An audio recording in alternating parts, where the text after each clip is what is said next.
So music is great, and it exists thanks to a physical phenomenon called sound. And sound can be anything you imagine. Timbre or quality is the reason why we can distinguish the sound of a piano, a guitar, and a harmonica altogether.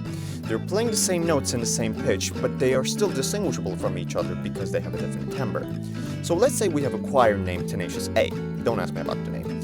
So what these guys can do is that they can sing a different pitch at the same amplitude and they can do nothing else. So by themselves they can't do much. But when you put them all together, they create a harmony.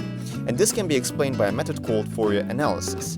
Because they are singing a different sinusoidal harmonic, these waves get added up together and form a new beautiful wave that exerts a new timbre.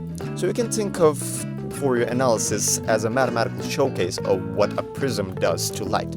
It gets diffracted to multiple frequencies of itself. This fact begs us the question, do light waves have timbre? Well, most of the light we see in real life are not monochromatic, meaning they are composed of different frequencies of light, just like we see in the sunlight. However, we can perceive light in the way we perceive sound.